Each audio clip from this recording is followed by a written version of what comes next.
Hello again, children. So today I'm out on a little hike. We've been learning about plate tectonics. We've been reading and looking at different kinds of plants and what's going on outside right now. Yeah, by the way, sorry, I didn't shave today and got my army hat on today for, because I'm an army guy. I mean, I like the Navy and all the rest, but I like the army.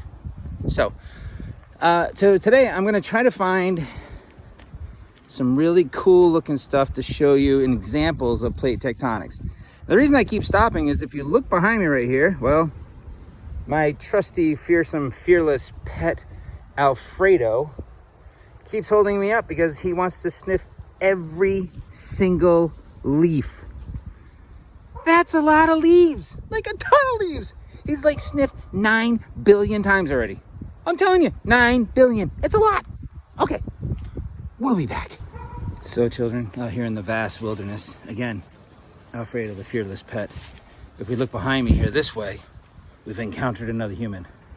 Of course, we're social distancing. He walked by us.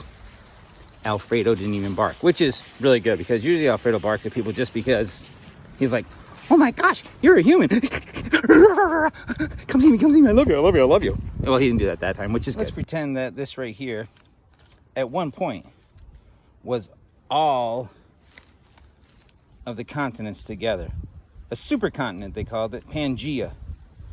So let's pretend that's Pangea, and over time, Pangea broke up into what we now know as the continents, and the continental drift is what caused this. So over time, this huge chunk of mass, which was all one planet, eventually broke up into all the different continents. So I'm going to show you a little example of what or how that may have looked possibly way back in the day. Obviously, it's not going to be anywhere near it, but I'm going to use another rock that I found to hopefully show us what it's going to look like.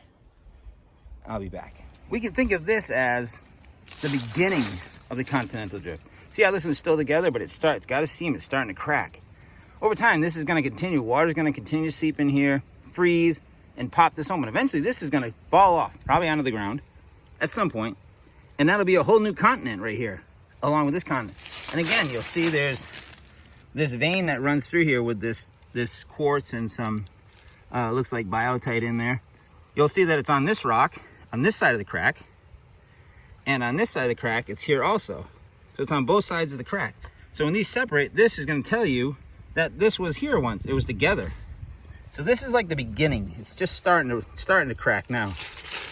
And down the side here, it's cracking. So eventually this is all going to break off, become a whole new continent down here on the ground. We'll call it the Mr. Silva continent when it happens. I don't know when that'll be. Long time from now, I'm sure. I'll be all right. I was at one big continent before, and now it's broken apart. So just like continental drift, what happened was they have found fossils that are in, say, the continent of Africa or South America that are similar to ones that are here in North America. And some of them couldn't get from one place to the other. They couldn't swim that far. So Alfred Wegener, as you remember, we studied about him, came up with this first theory of plate tectonics back in, I think it was like 1912 possibly, or yeah, I think it was 1912. So here's how it happened. Let's pretend this, and if you see these crystals, the same as the crystals right here. But look, there's a big distance between them. Look how far the distance is between my fingers, right? Okay, so what happened was, over time, this, we'll say it could be Africa. You say this be the North American continent. They drifted apart. They found things here on this side in Africa that were the same as what's on this side in North America. And what they can do with rocks is they can carbon date rocks and carbon date materials, not carbon date rocks, but like trees and other living things. But rocks, they can look at the crystals and the makeup of this, see if it's similar to what's right here. And in this case, I know this rock has slipped because it's hanging over this other one. You can see the space in there.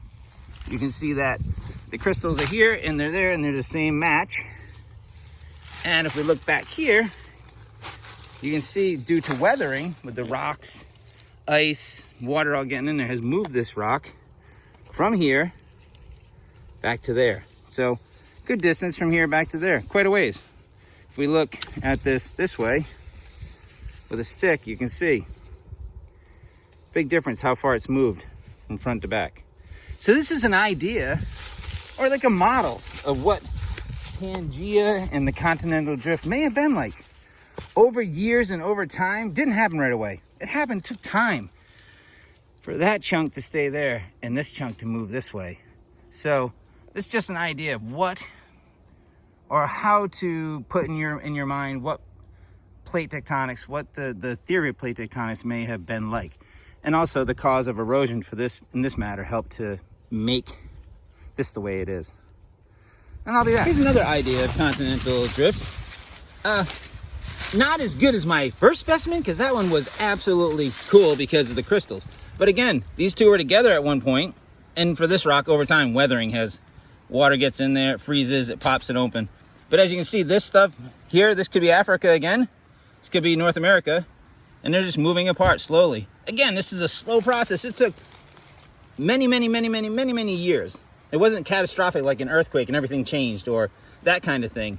It took time. But this is another idea of how things may have shifted from one continent, broke off because of continental drift, where there's continental divides, slides it across.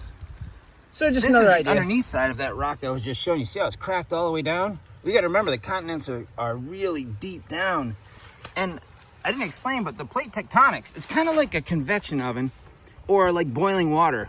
You see the bubbles come up to the top and they go back down. Well, that's what happens. The hot magma in the earth bubbles up, goes back down, bubbles up, goes back down.